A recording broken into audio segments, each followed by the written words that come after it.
बिंदास टाइम्स देख रहे हैं आप। मैं हूं आपके साथ पलक शर्मा। वक्त हो गया है उत्तर प्रदेश की बड़ी खबरों का, तो आइए रुक करते हैं इन खबरों की ओर। पहली खबर सीतापुर से। अवैध निर्माण पर चला प्रशासन का बुलडोजर। तालाब और खाद के गड्ढे पर बने थे मकान और दुकान। तहसीलदार कोर्ट से हो चुका था बेदखली का आदेश, नोटिस के बाद भी नहीं हटाया था अवैध कब्जा। नायब तहसीलदार व पुलिस टीम ने की कार्रवाई। महोली तहसील के मूढ़ा भूसा गांव का है पूरा मामला।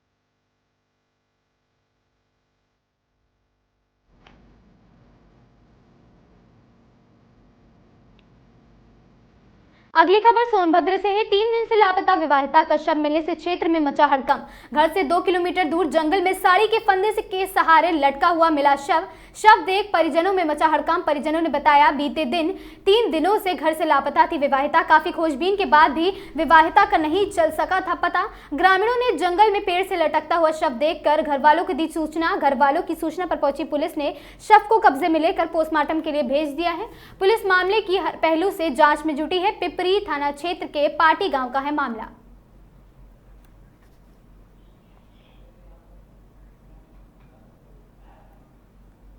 अगली खबर कासगंज से है, जहां अनियंत्रित वाहन ने मोटरसाइकिल सवार होमगार्ड को मारी टक्कर।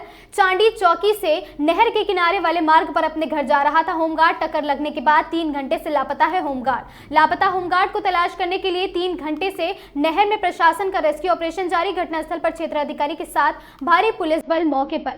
थाना सहावर क्षेत्र के सैदपुर के पुल की है पूरी घटना।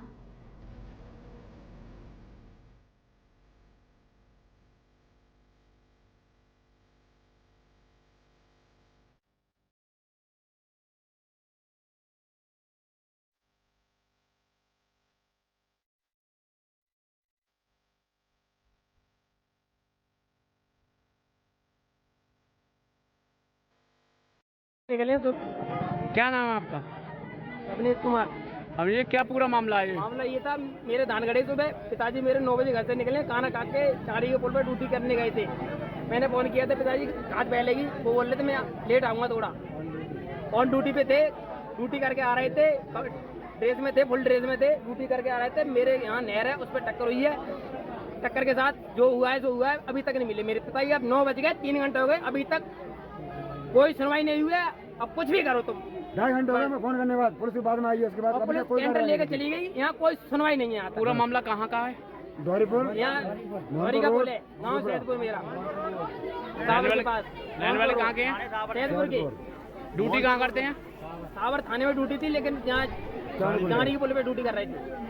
अगली बड़ी खबर औरैया से है, जहां औरैया में हत्यारी मां को फांसी की सजा सुनाई गई। अपने ही 3 बच्चों की हत्यारी मां को अदालत ने सुनाई फांसी की सजा। अपने ही 3 बच्चों को नदी में फेंककर जान से मारने वाली मां को एडीजे 3rd न्यायाधीश सैफ अहमद ने सुनाई फांसी की सजा। कुछ समय पूर्व अपने ही 3 बच्चों को नदी में फेंककर की थी हत्या। एक बच्चा जीवित था जिसने पूरी घटना बताई थी। बच्चे की गवाही पर महिला को दी गई फांसी की सजा। प्रेमी किया आजीवन कारावास सजा। औरैया कोतवाली क्षेत्र के तालेपुर में सुंगूर नदी में फेंककर 3 बच्चों की हत्या की गई थी। औरैया में आज जनपद न्यायालय एडीजी 3rd सैफ अहमद ने सुनाई फांसी की सजा। लगभग 11 माह और 10 दिन में औरैया में आया यह फैसला। जनपद न्यायालय औरैया में किसी महिला को फांसी की सजा सुनाई हुई। क्या मामला था और यह जो फैसला आया है वो कितने दिन में आया है? ये थाना कोतवाली औरैया के अंतर्गत घटना है 27/6/2024 की, जिसमें महिला है प्रियंका, जो ग्राम बरहुआ थाना पपून की रहने वाली है। उसका एक चचेरा देवर है आशीष उर्फ डैनी। उसके प्रेम प्रसंग के चक्कर में इस महिला के पति की पूर्व में मृत्यु हो चुकी थी। इसके 4 छोटे बच्चे थे। तो इसके आशीष उर्फ डैनी द्वारा ये कहा गया है कि इस अपने बच्चों को तो मार डालो, तो मेरे साथ रहोगे। तो इस कारण इसने अपने 4 अबोध बच्चों को तालेपुर सेंगर नदी के में ले जाकर चारों बच्चों को नदी में डुबाया, जिसमें सबसे बड़ा बच्चा किसी कारणवश वो बच गया और वो वहाँ से भाग आया, जिसने पूरी घटना आकर बताई, जिसकी रिपोर्ट मृतक के भाई द्वारा थाना कोतवाली औरैया में पंजीकृत कराई गई थी। और इसमें 1 साल बाद पिछली साल ये 27/6/2024 की घटना है और आज 10 जुलाई 2025 को माननीय न्यायालय AGJ 3rd डकैती कोर्ट सैफ अहमद साहब द्वारा इसमें आज अभियुक्त प्रियंका को, अभियुक्ता को तीनों पुत्रों की हत्या में मृत्युदंड का कारावास और जो उसका प्रेमी है आशीष उर्फ डैनी, उसे आजीवन कारावास की सजा सुनाई गई है। इसमें अभियोजन की ओर से हमारे अपर जिला शासकीय अधिवक्ता उमेश कुमार राजपूत द्वारा अभियोजन की ओर से पैरवी की गई। इसमें मुख्य गवाह कौन था? किसकी ऐसी गवाही थी जिसकी वजह से मृत्युदंड तक की सजा सुनाई गई? इस अभियोग में अभियोजन की ओर से कुल 7 गवाह माननीय न्यायालय में परीक्षित कराई गई है। इसमें जो मुख्य गवाह था वो इस महिला का पुत्र जो बच गया था, जिसका नाम सोनू है, वो PW2 के रूप में न्यायालय में परीक्षित कराया गया, जो घटना का चश्मदीद साक्षी था। माननीय न्यायालय ने उसी की साक्ष्य के आधार पर आज इस अभियोग को विरल से विरलतम श्रेणी का मानते हुए एक माँ जो अपने 3 अबोध बच्चों की हत्या कर सकती है, ऐसी महिला को समाज में नहीं रहना चाहिए। इस कारण आज इस अभियुक्ता को मृत्युदंड की सजा सुनाई गई। जो ये बच्चा बचा हुआ था उसकी उम्र क्या थी लगभग? तो इसकी उम्र 9 वर्ष थी और जो 3 बच्चे जो उनकी हत्या की गई है वो तीनों बच्चे इस बच्चे से छोटे थे।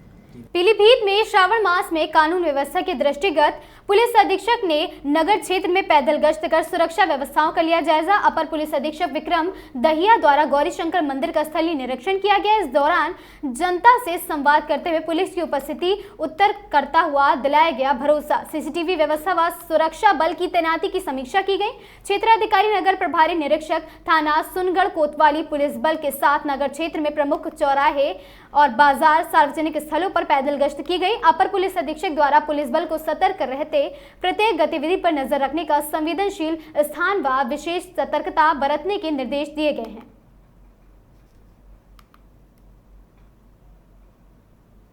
अगली खबर बदायूं से है, जहां बदायूं में दर्दनाक सड़क हादसा हो गया। बाइकों की आमने सामने हुई भिड़ंत, बाइक सवार 4 लोगों की इलाज के लिए ले जाते समय हुई मौत। एक की हालत गंभीर। कोतवाली बिसौरी क्षेत्र के करखेड़ी परसिया मार्ग पर करखेड़ी गांव के पास 2 बाइकों की आमने सामने हुई जोरदार भिड़ंत।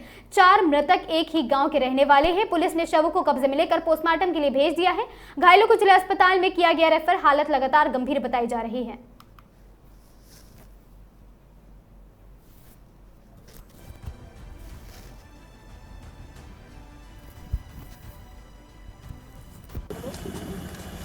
सर, जिस तरीके से एक्सीडेंट हुआ जिसमें 4 लोगों की मौत हुई, सर क्या मामला है पूरा? देखिए, इसमें जो घटना हुई है, एक मोटरसाइकिल स्प्लेंडर जो बगरैन से आ रही थी, करखेड़ी गांव के ही सभी रहने वाले थे, और एक बुलेट पे 3 लोग सवार थे। यहाँ पर आमने सामने टक्कर हुई जिसमें हेड इंजरी हुई थी। एक की तो मौके पर मौत हो गई थी और 3 को बिसौली CSC पर और सैदपुर CSC भेजा गया, जहाँ पे डॉक्टरों ने उनको मृत घोषित किया।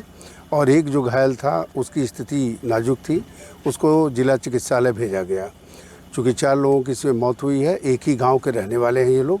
इस पे मौके पर हम और DM साहब मौके पे आ चुके हैं और इनके जो घायल है उसके इलाज के लिए सारी व्यवस्थाएं करा दी गई हैं और बाकी जो मृतक हैं उनका पंचायत नाव PM की कार्रवाई की जा रही है।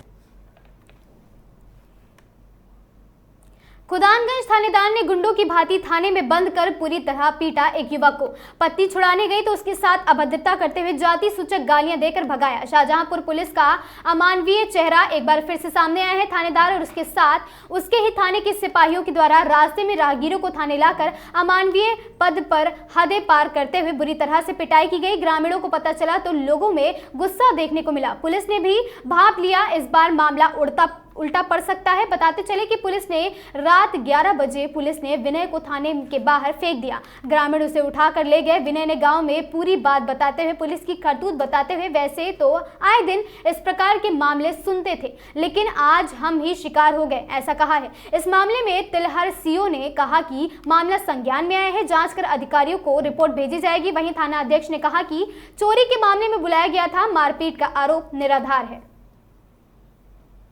जी द्वारा पटो और डंडों से बहुत पिटाई की। देखिए मेरा ये हाल कर दिया। थाना खुदागंज पुलिस ने अज्ञात अन्य 3 सिपाहियों ने जात सूचक गालियां भी दी।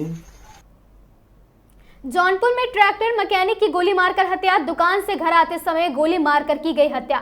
पुलिस शव को कब्जे में लेकर पोस्टमार्टम में भेजा गया। परिजनों की तहरीर पर मुकदमा दर्ज। पुलिस ने नामजद 3 आरोपियों को लिया हिरासत में। तेजी बाजार थाना क्षेत्र की है घटना।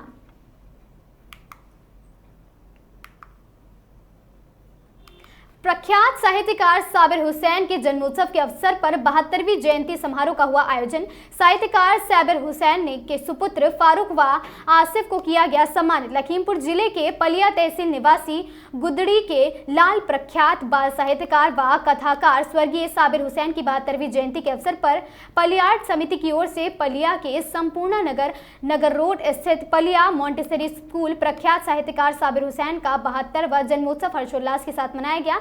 कार्यक्रम का संचालन फुरकान अंसारी ने किया। कार्यक्रम में पलियार्ट समिति के अध्यक्ष अनूप गुप्ता ने कहा कि जब जिनको जानकारी हुई कि भारतेंदु हरिश्चंद्र पुरस्कार से उन्हें सम्मानित किया गया है, ऐसा साहित्यकार पलिया की सरजमी पर रहा है जिसकी उन्हें जानकारी नहीं थी। आज उन्हें गर्व महसूस हो रहा है।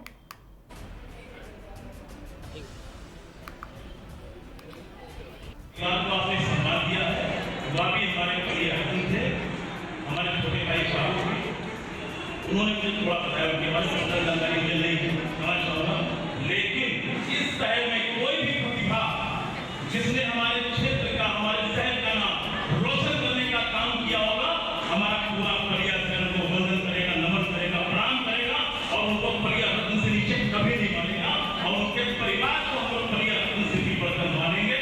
आज मंच के माध्यम से हम लोग सोचते हैं आने वाले समय में कार्यक्रम जब फिर शुरू होगा तो जो छूट रहे हैं। अगली खबर कन्नौज से है, जहां बंद घर का ताला तोड़ लाखों के जेवर और कैश चोरी। खेत में बोरिंग कराने गया था घर का मालिक, देर रात घर लौटा तो ताले टूटे देख होश उड़ गए।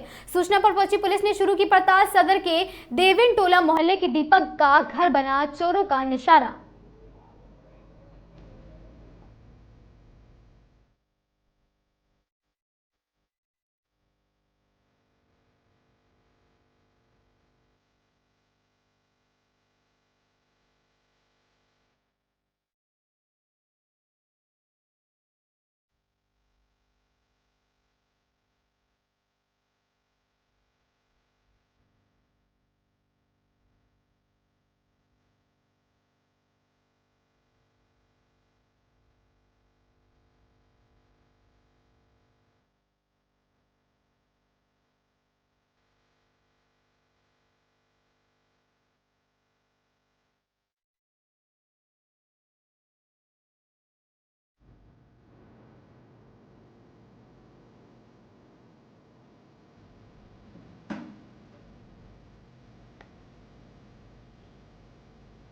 आज की इन खबरों में बस इतना ही। ऐसी ही खबरों से जुड़े रहने के लिए देखते रहें आगाज टाइम्स।